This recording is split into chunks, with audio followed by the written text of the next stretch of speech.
I was living in that comfort zone. And unfortunately, a little bit of me was dying.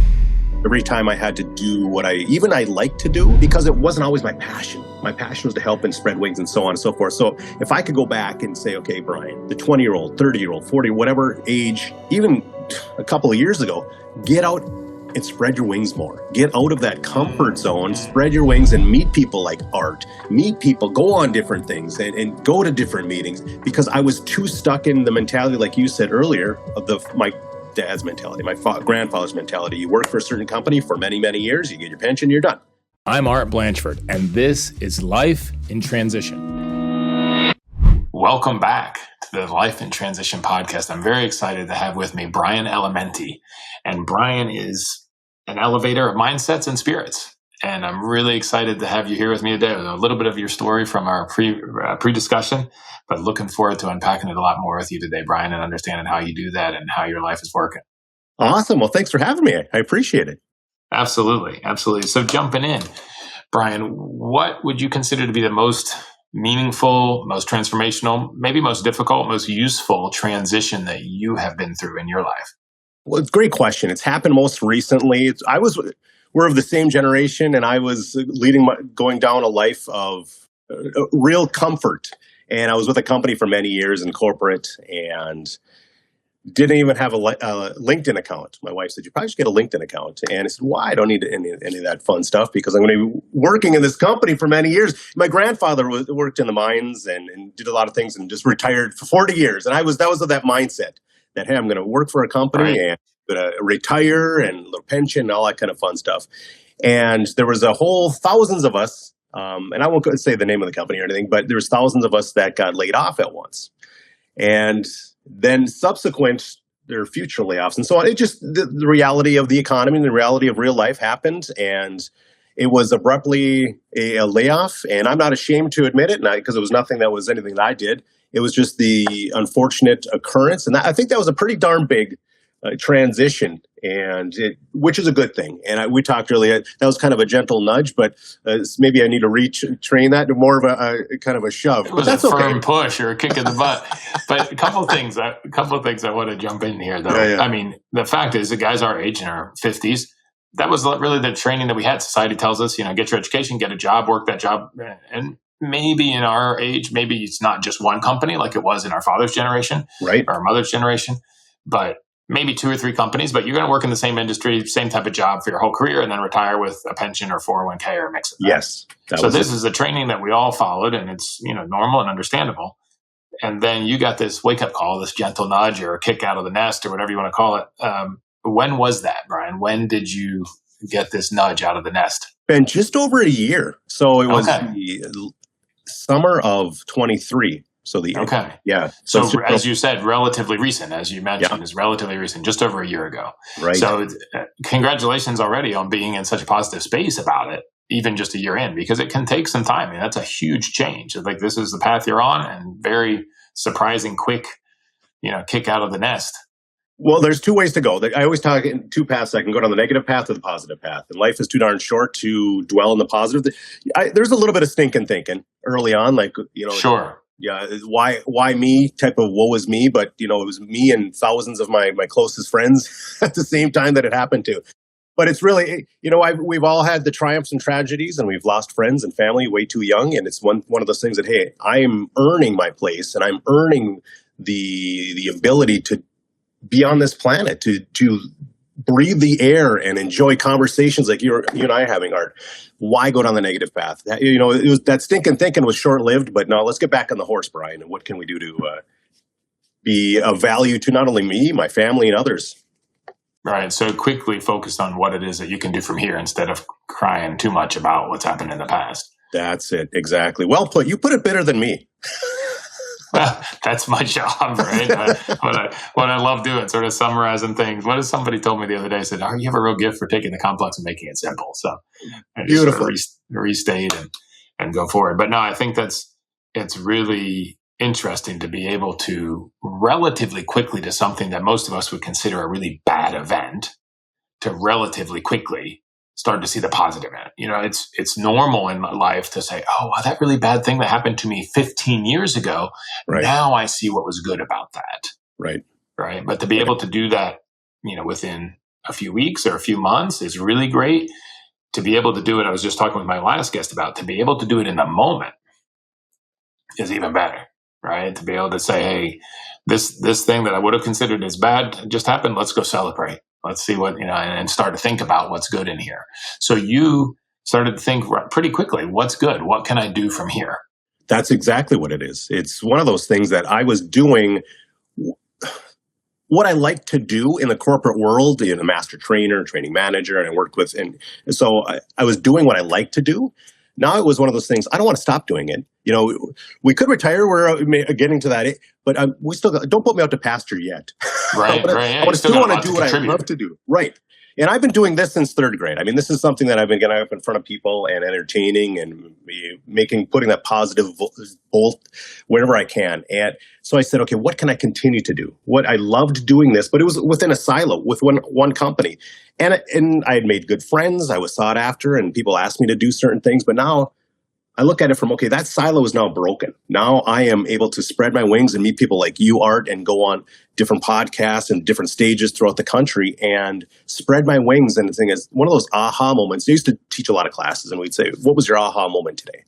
And this is my aha moment, that this is happening for a reason. That nudge or that shove or whatever analogy you want to use happened for a reason. And everything, I truly believe everything happens for a reason. And I'm better for it. I truly am better for it. So. Right. No, for sure. I mean, you can always debate if everything happens for a reason or not, but for sure, how we respond to it is up to us. I like right? even better. There's no debate about that. That's 100%, right? Like if something happens, we can decide how we want to respond to that, right? And that response determines our life, right? If I want to crawl under the bed and suck my thumb like I want to do sometimes, I mean, I can do that. It may be comfortable in the moment, but I tell you what, an hour from now, definitely a year from now, it's not going to feel good. Right. So how do I really want to respond to that? That's it. Yeah. So what did you choose to do? So you had this wake up call, and then you had maybe a pity party for a very short time, but then what did you choose to do? What happened next? What did you learn? What did you see? How did you start to apply yourself to this? I'm not going to be put out to pasture yet. Right. I started to it was almost like I was following what I was giving advice. So I would work with sales agents early on. I was very fortunate I was a salesman for a while. And so then I transitioned and helped other sales folks in that industry. And one of the things we'd always preach is have 5 lines in the water. You're doing this, this, this, and this, and you have multiple things going. And one other thing we'd always say is you got to network.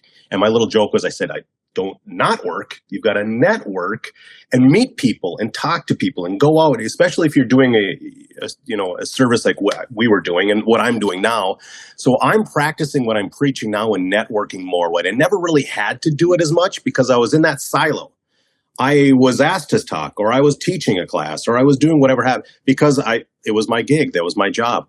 When that silo was broken, now it's, okay, Brian, what are you going to do? So you got to go and network with people. You got to go meet people. You got to get a LinkedIn account, for crying out loud. So I'm practicing what I'm preaching now.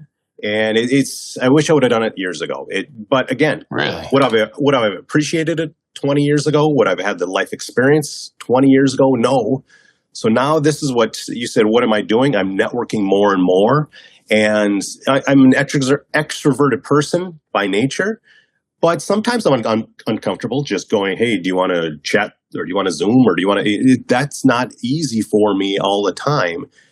But it's necessary, for one, to meet people, get opportunities, and it's fun. I look at it from a fun, like we're having a conversation. Right. It's fun to me. I love this. Yeah, and you do such a fabulous job with it, and that makes it even more special. But that's what it's networking. To answer your long answer to your short question, but doing more and more what I should have done years ago is network.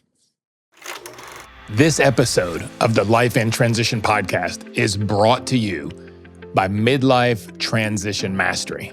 If you have reached midlife and you are successful, you have checked all the boxes, you've done everything you thought you should do, and especially pleasing everybody else, doing what you think everyone else needs you to do, but you still feel like something's missing, like you're coming up empty, feeling alone, feeling misguided or lost. Midlife Transition Mastery Explorer community is for you. Here we will build authentic community. We will learn about the 8 steps to mastering midlife transition, and we will learn and execute living life with no regrets in our second half. Please check out the community on lifeintransition.online/MLTM, Midlife Transition Mastery. And I look forward to seeing you around the fire in this community. And like from this kick out of the nest that you've had, and it's only been a little over a year, but what have you learned in that time? Like what's a big takeaway that you already see besides, maybe this is already it, but you already talked about like, don't stay in Stinkin thinking too long. Yeah. Right. Maybe give yourself a little bit of time to go under the bed and suck your thumb, but not too long. But what else have you seen in that year? What are you experiencing? What have you learned already in that year? Yeah, and you're exactly right. There are days where that stinking thinking creeps up. And I have family members that struggle still with having days of that, right? Right. It's not easy because at least hours, right? It kicks us in the butt every once in a while. And that's okay. Now, to your point, it's how are we going to react? Because it's going to happen. It's going to happen. That's going to creep up. It can't be 100% positive all the time. So how do we react to it? And to answer your question, what have I learned and what is a little bit different? Being on your own is a big change from being, I don't want to say institutionalized. That's a terrible. I think it's in a corporation or in a company with a lot of systems and structure around you. Yeah, structure and systems. And when I was leading a team, as we're going to meet, we're going to have staff meetings, we're going to do this. Or when I was part of an individual contributor, I relied on my leader. This is what we're going to do. This we're going to do it every single day. And we had that structure and quarterly meetings and so on.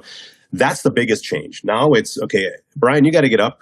And it's not I have to do this, it's I want to do it. I have an opportunity to do it.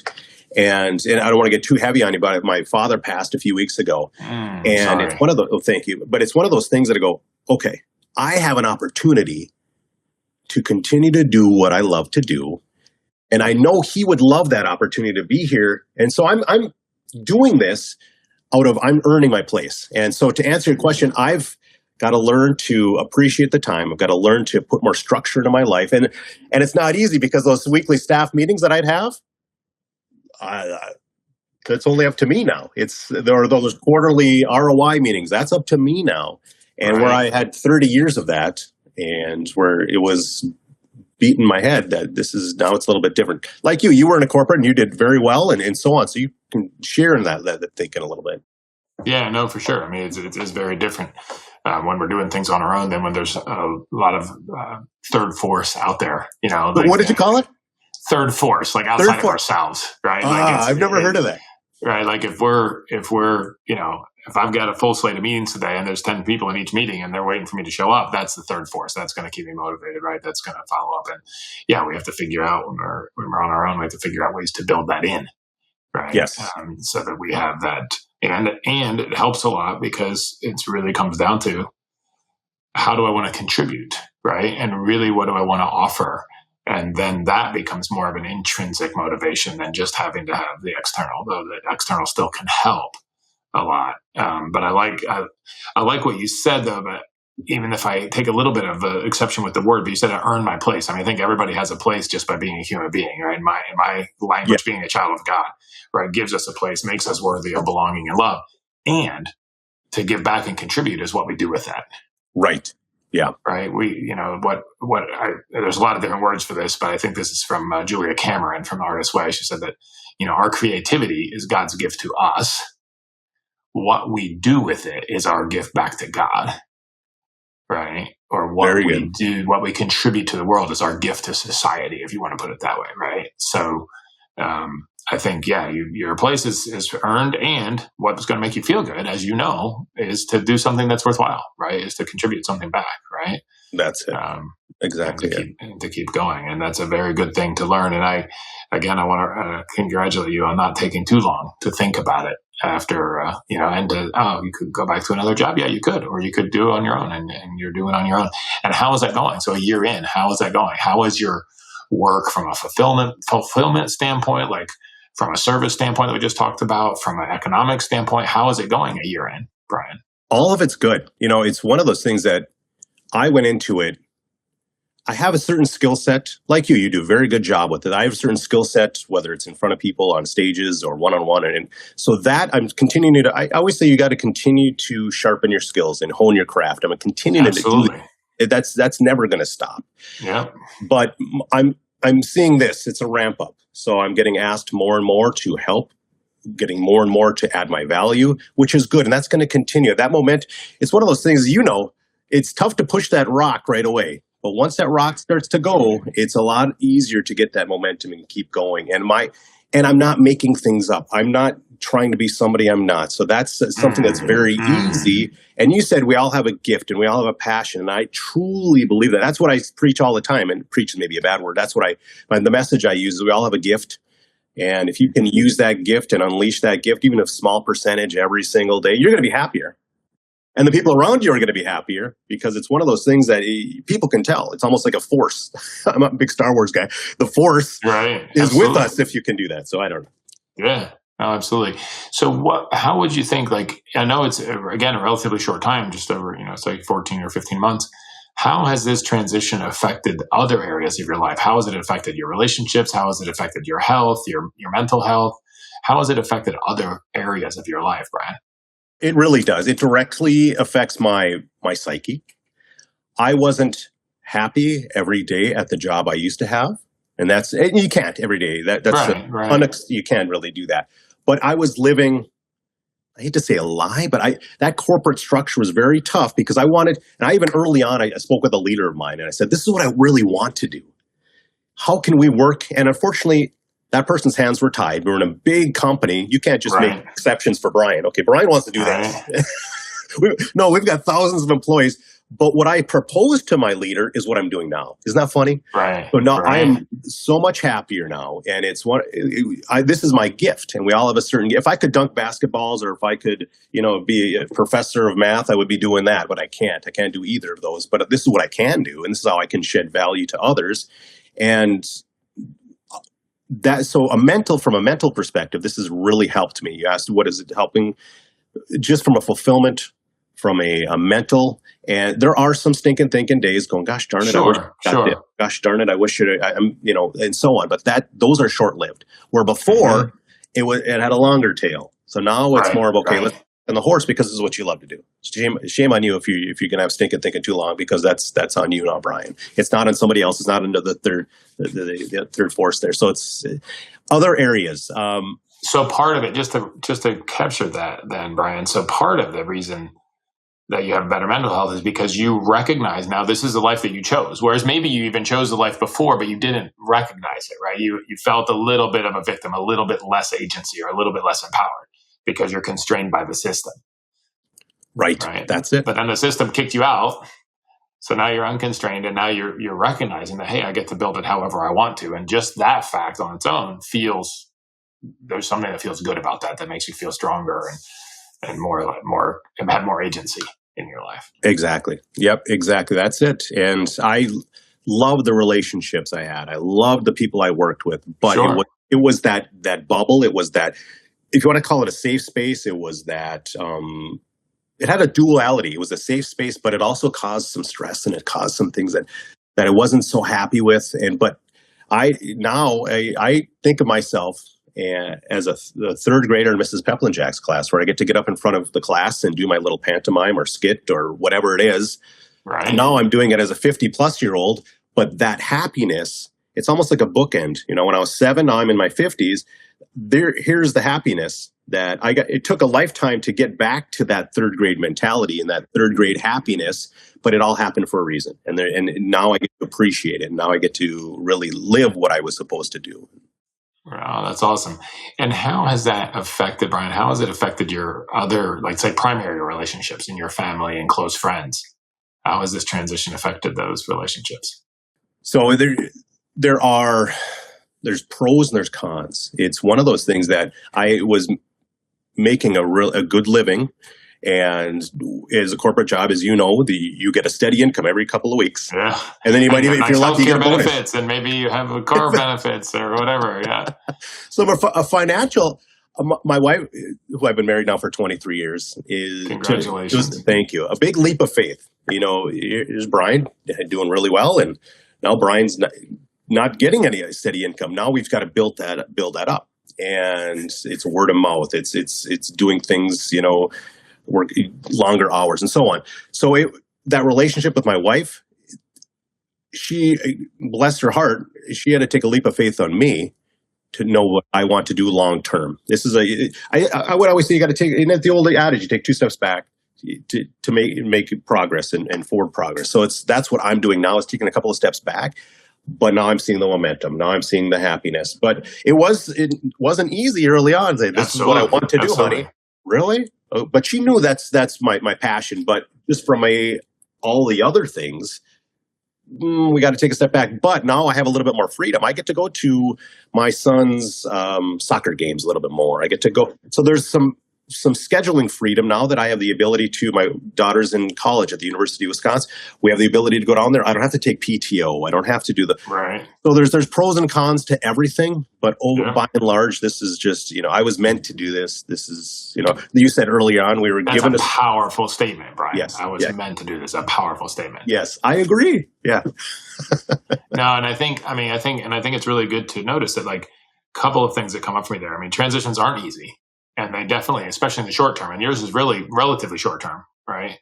Or still now, it's relatively short term, and it definitely can strain relationships in the short term, right? And it's important for people to know that it's not easy, and the finding what it is that you're meant to do versus being in a safe space. And I'm going to say in your comfort zone, which also slowly kills you, together with the stress of the things that you don't like that often come with when. It's not even, I'm not even going to blame corporate or anything else. When we compromise ourselves, right? When we give into our comfort instead of our calling, right? Right. Then it slowly kills us, right? It slowly kills us. So you got this kick, but it's also uncomfortable for everybody around you, especially in the beginning. Yeah. Right? And that's normal in a transition. One other thing that comes up for me here, and this is so obvious with you, and most people think of transitions as a new beginning, but transitions actually don't start with a beginning. They start with an ending. Oh, explain that more. What do you mean by that? So think about your experience. Your transition started with you ending your employment at your company. Yeah. Right? You were not uncomfortable enough or desiring something different enough to say, hey, I'm going to go do something different. It doesn't start with a beginning. It starts with an ending. Almost always. The ending of a relationship, the ending of a career, the ending of a job, the ending of having, the ending of certain health, right? That you don't have this ability to do anymore. Like, transitions almost always start with an ending. And then out of that then grows the new beginning. And what you've done so well is to move that fairly quickly. At least, I won't say the new beginning doesn't have to come right away, but getting out of the self-pity quickly is really important, right? There's nowhere we can go. And I'm talking to myself here as much as I'm talking to you or anybody else that's listening. Right. There's nowhere we can go if we're stuck in self-pity, right? It's absolutely a travesty to stay stuck in self-pity, which I think is great that you didn't do, right? But it also isn't easy. But guess what? No. Life isn't easy. And feeling alive is the price we get paid for being uncomfortable. I love that. Yeah. And if we just want to stay in our comfort zone, the price that we get paid is to feel dead. Slowly, right? So it's by challenging ourselves and serving and asking, what does the moment call from us, and what does God or life expect from us, is what makes us alive when we start to live into that. So I'm really I'm excited that you made the choice to not just go back to your comfort zone, which you could have easily done. You could have easily got another job doing the same thing for another company, right? And you chose to spread your wings. And right. I congratulate you on that.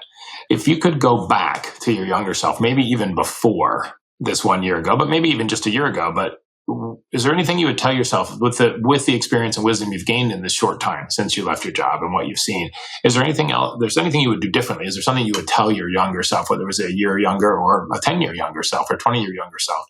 Is there anything you would tell your younger self that you know now that you would want them to know back then, whether it was 1 year or 10 years or 20 years ago? There's a lot, and I'll try to be as succinct as I can. And I mentioned it earlier with the networking, and I mentioned you just stepping, and you said it perfect. We used to say growth happens outside of the comfort zone, and you alluded to it's similar in depth. I love that analogy. And I was swimming in that comfort zone. And I was just because I built up a certain reputation, as we all do, when you're doing something that we'd like to do and in a large company and so on. But I was living in that comfort zone. And unfortunately, like you said earlier, a little bit of me was dying every time I had to do what I liked to do, because it wasn't always my passion. My passion was to help and spread wings and so on and so forth. So if I could go back and say, okay, Brian, the 20-year-old, 30-year-old, 40, whatever age, even a couple of years ago, get out and spread your wings more. Get out of that comfort zone, spread your wings and meet people like Art. Meet people, go on different things and go to different meetings, because I was too stuck in the mentality, like you said earlier, of my dad's mentality, my grandfather's mentality. You work for a certain company for many, many years, you get your pension, you're done. That was, LinkedIn was even, like I said, I didn't start until last year. Right, I wish I would have, not that that's the end all be all. LinkedIn is not, but just the way of thinking concept about it. So even if you were still running the old system, I'm going to say, you would have loved to have done it with a little bit more life and a little bit more connection, like living into who you are more, even inside the job you're in. Yes, exactly. So here's an example. One of my supervisors, I said, this is a different one. I said, I want to really do this. I really want to do this. And there's a speech that I really want to go out and do on this certain stage and get recorded. And it was more shoved under the rug just because it wasn't feasible. That's outside of the company. I can't help you with that outside of the company. Versus, let's look for ways to help you do that. And I'm not giving any shade. It's just there's limitations in the corporate world that no supervisor. Sure. You can't help everybody 100%. So if I would have just taken that ball and run with it on my own more versus asking for help all the time. Right. Yeah. Right. So maybe join a speaking club or something and get that practice outside and start meeting that need. So I think the lesson there is that even if we are running this old system, I'll call it, this old program of we work for a company and they pay our bills until we retire, we shouldn't put our whole well-being on that company, right? Our job is to find our passions and our purpose, whether it's inside that company 100%, 20%, or zero. And that company is I'm going to say just a paycheck. There's nothing wrong with that either. Right. As long as we're taking responsibility to exercise the gift that we were given for what it is, our purpose and our passion and our creativity, and giving that back in one way or another. I agree. That's it. I was putting my eggs in one basket, and shame on me. That's one of those things that I live that all the time. And again, thinking, now what can I do because of it? But I wasn't diversifying enough. If you want to use that. And a lot of people, when you say that, a lot of people think you weren't diversifying like your income or something, but you're talking about your well-being, like the different things that it takes for you to feel alive, to get back to this 3-year-old passion and fun that you had standing up, or 7-year-old or whatever, 3rd grade, standing in front of your teacher's class and sharing, right? To take responsibility to make sure you're doing that in your daily life, regardless of where your paycheck's coming from. Of course, if you can integrate that, fantastic. But if not, you still take the ownership for that instead of just saying, well, my company doesn't support me, so I'm going to sit on my hands. That's it. And a prime example, and I don't hate to bring it back to, public speaking, but the company sponsored a Toastmasters class for a 6 to 8 weeks. Right? I loved it, but they brought it into us. There's no reason why I couldn't have gone out on my own to different chapters and done that on my own, but I didn't. I didn't diversify the ability to share my value, and that's something that I have to own and something that now I get to do. But that's telling my old 30, 40, whatever, go out and diversify. Share your talents, share your value, hone your craft, sharpen your skills. You'll be happier for that. Right. And your passions, and not with just a focus on making money, but on your passions and what interests you and what drives you. Yes. Oh my gosh. Yes. Yeah. That's to me, that's way more important. I say this on the stage. Everyone says, if I was given millions of dollars, I would still be doing what I'm doing now, because this is what I love to do, and this is what encompasses my passion. And so that's hallelujah. That's awesome. And my wish is that everybody that's listening to this can get to that place where they can say that, right? Because then you're so much more alive and so much more fun, and so much more fun to be around them, and bringing so much more joy into the world. I mean, it's really, that's awesome. Yeah. Well, thank you. Thank you. Yeah. I remember this, I think it was Kevin, I want to say Connolly, the guy that started Wired Magazine, but he was talking about that the purpose of technology and the reason he loves technology and the only purpose of technology is that everybody can share their gift. Right? Like before there was a violin in 1638 or whenever the first Stradivarius was built, if you're a violinist, you had no way to share your gift. Right? Jump forward a little bit before there was YouTube. If you're a YouTuber, you had no way to share your gift. Right? But the other part is it's on us to do the work, to find what our gift is, to figure out what our gift is, and then to share that. But the world is more available for everybody to share their gifts now than it has ever been because of technology. I love it. Yeah, and I agree. You and I mean, look at us. You're 5 states, 6 states away, and we have the ability to have this conversation and share our passions. And and high definition and recorded on video and audio, right? Like before, you would have had to have thousands of dollars of equipment and traveled for 2 days, and 4 or 5 people working for you to do something like this. Right. Yeah. Yep. I love it. Like, do you think transitions will ever stop for you? No, it's how and you said this earlier, and I don't want to steal your words, but things are going to happen, but it's how I react to it. There's going to be transitions like I said, we lose family members, we lose friends, we lose people way too young that we would love to be with and share conversations with. And that's one type of transition, that emotional transition. There's the professional transition. I don't think I'm going to lay myself off. I don't think that's ever going to happen. I won't have to push myself out of the nest. But there's going to be transitions all the time. And now you can sit in that pity party or that stinking thinking. Or you can it's easier said than done. I mean, it's one thing for me to say it, but it's another thing for me to actually do it. And it's always every day. And it's okay. I'm a big believer in self-affirmation. Some might poo-poo it. Some might say, no, that's silly. Why would you do that? But to me, and I've talked to friends and I talked to others. What do you mean by self-affirmation? Just to make it clear, what do you mean by that? So and you mentioned this earlier, we're all given a gift. And I truly believe we're all given a gift. And whatever, it's up to us to find it and share it and show value to that. So I think about affirmations as reminding us, whether it's writing it down, whether it's saying it out loud, whether it's just you waking up and sometime throughout the day, remind yourself the gift you have. Remind yourself the opportunities that you have. And there's a reason you and I got together. There's a reason why. So you saw something in me, I saw something in you, and we have to remind ourselves we've got something that somebody wants to hear. We've got a talent, a value, something that people are asking us to do. I don't care what it is. If you're the math professor at MIT, you're there for a reason. Or if you're not, you have a gift to share. And I don't know do you watch Saturday Night Live at all? You mentioned that before. I don't. I mean, I have years ago, but I haven't watched any in a long, long time. It comes on a little late for me. No. Well, me too. But there was a motivational speaker, and this is what I do for a living, so I find it funny.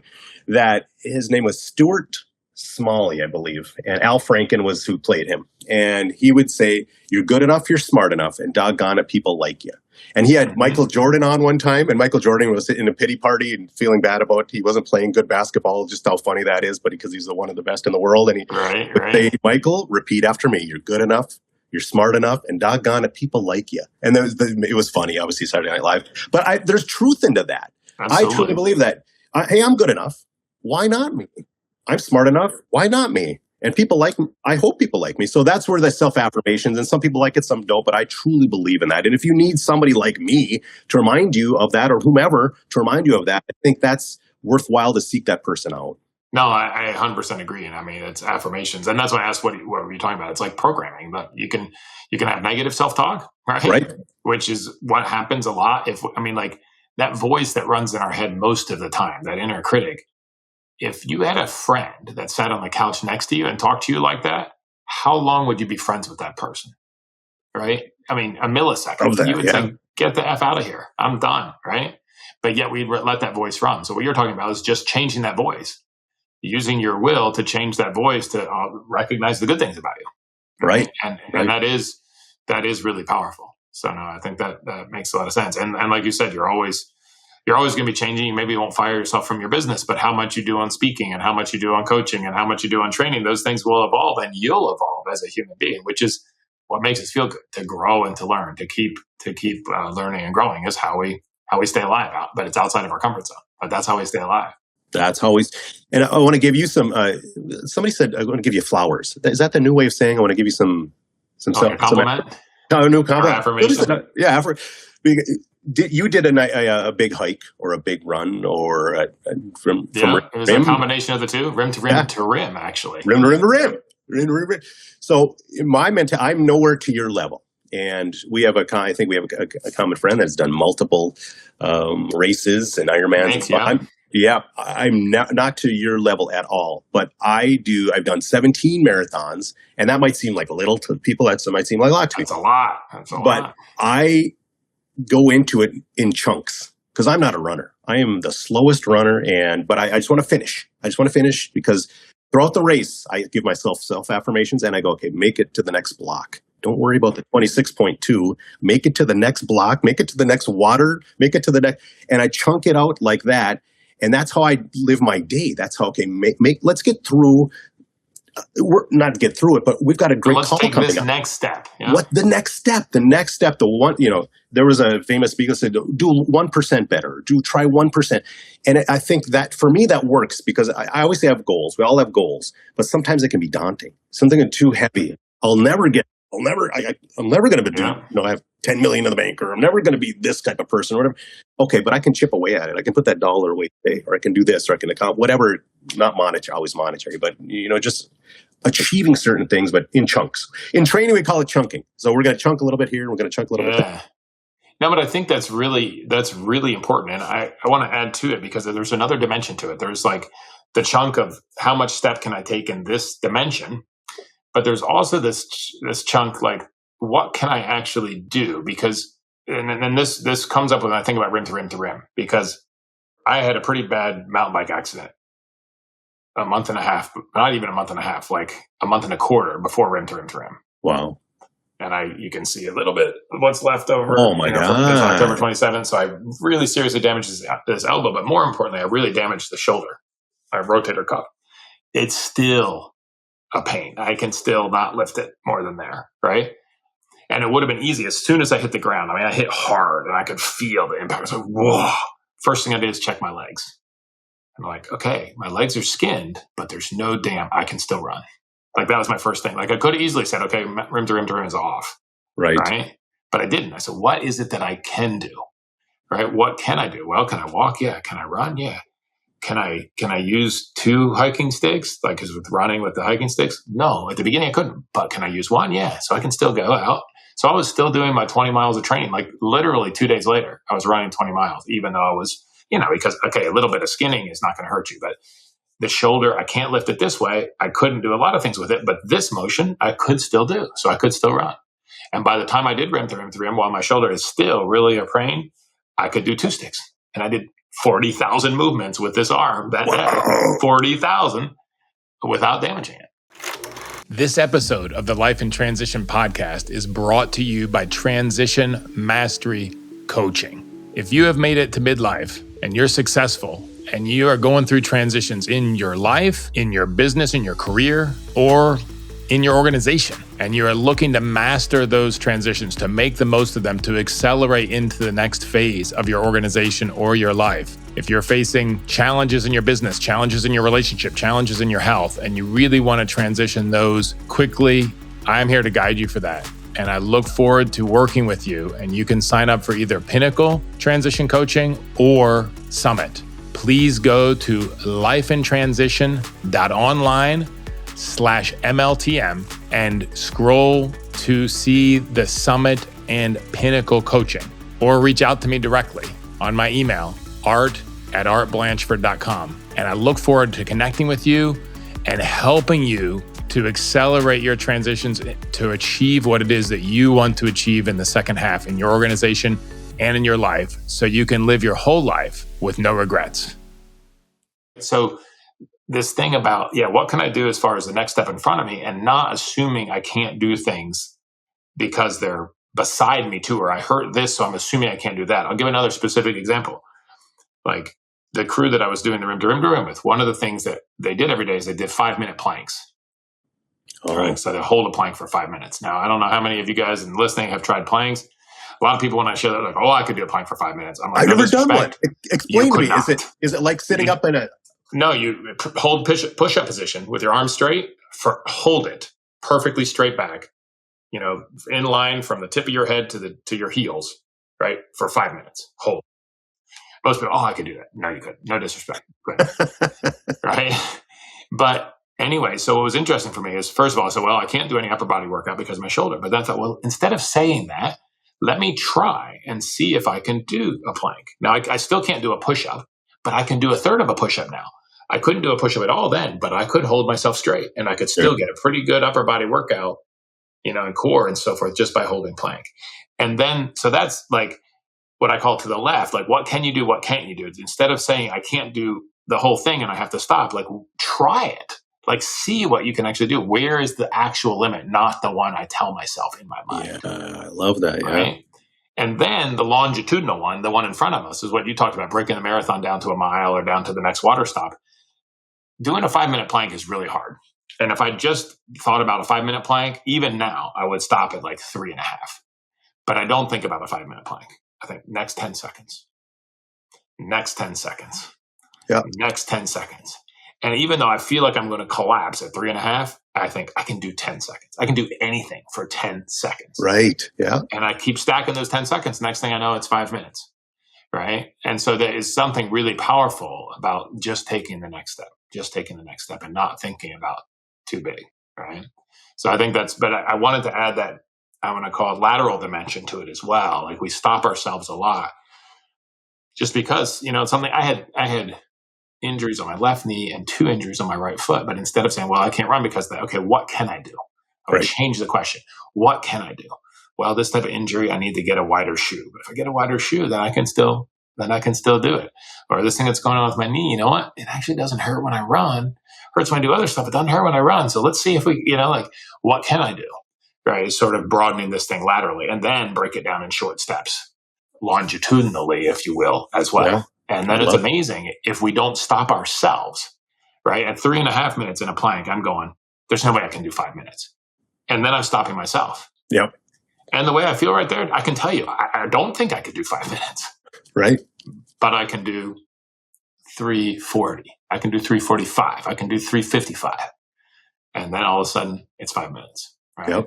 So those are 2 ways that I really affirm what you were saying as far as taking the next step and not worrying about the marathon, but just taking the next step. And even for doing rim to rim to rim, if I think about like doing 50 miles and 12,000 feet of vertical, like, there's no way I could do that. I'm not that fit, and I'm fat, and I'm out of shape, and I have an injured shoulder, and I mean, all this stuff. And yet I just kept putting one foot in front of the other. And the last few hours was really, really slow, 30-minute miles, climbing 4,000 feet. Right.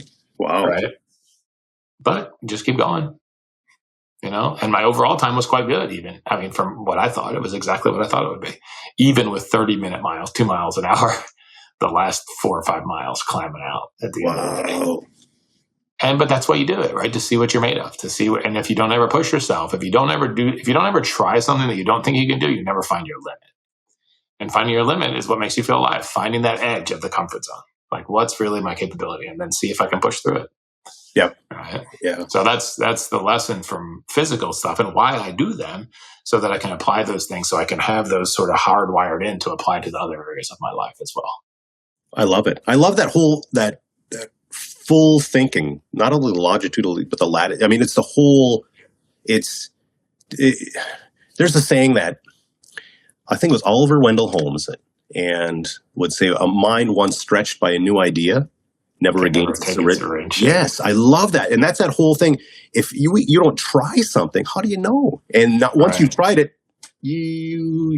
going back to that negative thinking is going to be more difficult.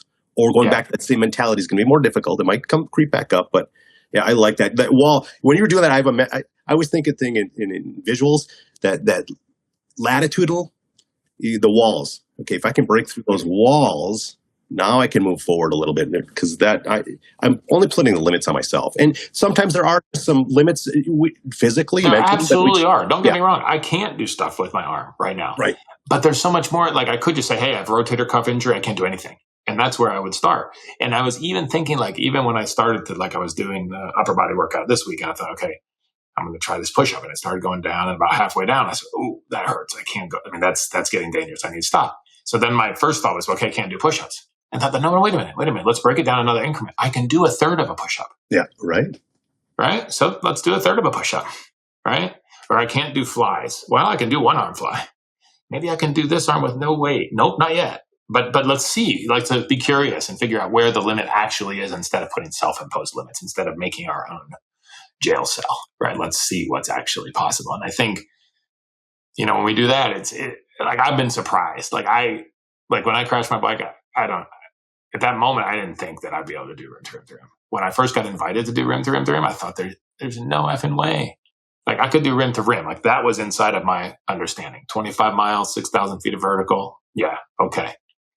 50 miles, 12,000 feet of vertical was outside of my possibility to think about. Right. But the guys that had done it a few times said, yeah, you'll be able to do this. Talk to my coach. Yeah, you'll be able to do this. Okay, let's give it a try. So I went from, I probably never had consistently run more than 20 or 25 miles a week in my life. And now I'm doing 50 miles a week. Not the next day, right? Slowly, right? But I was doing 50 miles a week. Never thought I could do that. I'm not, like you said, I'm not a runner, right? I don't have that. I'm not fast. I've got short legs and a big torso and, heavy bones and, I've got fast twitch muscles. So if I'm going to run, it should be sprints, not 50 Right. miles. Me right? too. Yeah. But yet I really like doing it. And it's not about, anybody else. It's about what can I do and how can I manage and, how do I take care of myself and push myself at the same time? I agree. Yeah. We put too many limits, or I shouldn't say generalize. I put too many limits on myself where I should. And that's what I'm working on. And you talk about what would I tell myself? Don't continue. Let's stop with the limits. Let's look what we can do versus what we can't do. And that's going to propel us forward. That's going to make us happier. It makes me happier. Yeah, no, absolutely. Like, what can I do? It's such a powerful question. Not poor me or what happened or why did this happen? Like, that doesn't really matter why it happened, right? We can debate if it was for a reason or not, but why doesn't really matter. How can I respond to it? What can I do now? That's right? it. That's really great. I got two more questions for you, Brian. The first one is, if you, looking at what you've learned through this transition, through this period, if you could give one tool to someone that was entering into transition and the discomfort of it coming up right now, what would that one tool be? What would that one thing that anybody could do starting right now? What would that one tool or one recommendation be? I mentioned it earlier, and I believe so wholeheartedly in it that it's as often as I can say it is the affirmations, is the self-affirmation. That is, to me, because you are your biggest cheerleader, but you can always be your biggest enemy. And I love the analogy. If you had a friend sitting on the end of the couch and kept barking at you all this negativity, how long would that conversation last? It wouldn't. And you are not sitting across from somebody, you're living with yourself. So if you can continue to give that self-affirmation, you're going to be better for it. And I get it. And how would you recommend, like, for someone that's not used to that or hasn't gotten started with that, how would they get started? Like, what would they do right now? If they hit pause button on this podcast and started right now, what would you tell them to do?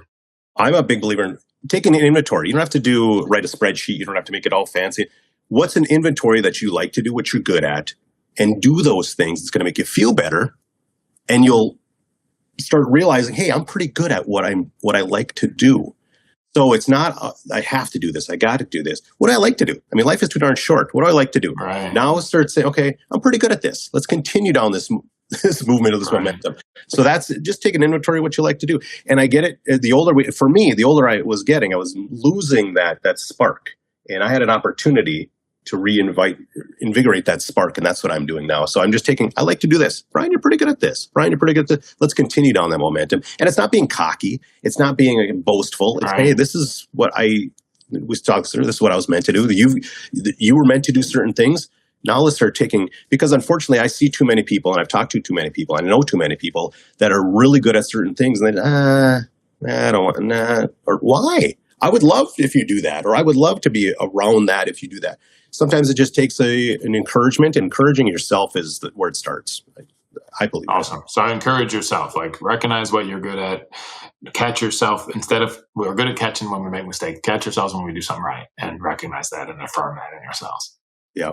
And one quick story. I used to have a lot of managers, and that was one of the things that I said, if I ever become in leadership, if I ever look at the things that you did well versus the things that you did wrong, because there's a lot of things. If I did 20 things good, the focus was on, okay, but there's the one thing that you missed. And I get it as a coach. Sometimes you got to, okay, we got to work on some of the shortcomings, but focusing on the 20 things that you're doing well versus the things you're not doing well is good. Yeah, absolutely. Yeah, that's one of the things was one of my pet. Play to your strengths, whatever that Gallup or Marcus, somebody that wrote that book. I can't remember his last name right now, but play to your strengths, right? Right. That you'll never accomplish. Your weaknesses can hold you back, but you'll never accomplish great things by getting rid of your weaknesses. Right. You'll never feel great joy by getting rid of your weaknesses. Right. By living into your strengths. Right. All right. No, that's good. That's good. Thank you.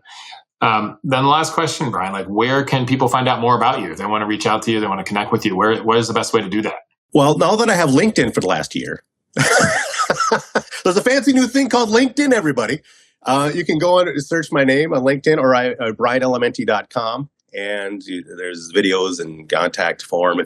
If I'm your cup of tea or if I can help you or your company out, just let me know. This is what I love to do. This is my passion. So I'd love to help out. Awesome. Well, Brian, thank you for sharing your wisdom today. And thank you for, managing a difficult transition in such a positive way in a relatively short period of time, though that's not always the best. I'm not trying to say that like everyone has to do it that way, because sometimes transitions take a long time, but definitely asking yourself, what can you do, and affirming yourself for what you do well already are great places to start. So thank you for sharing your wisdom with us today. I've really enjoyed our conversation. Thank you. I have too. Thank you so much for everything you do. You're awesome at it. Thank you, Brian. I can't wait to hear what action you are taking. Connect with me on LinkedIn or our website, lifeintransition.online, and let me know. Let a friend know too. It could be a huge encouragement to them and keep you on the track. Thank you so much for joining me today. Make sure you subscribe wherever you listen to podcasts, and it would mean a lot to me if you left a review and shared this episode with a friend. If you want to learn more about me and what I do when I'm not podcasting, please visit me at artblanchford.com. Thank you for listening. Together, let's make the most of life in transition.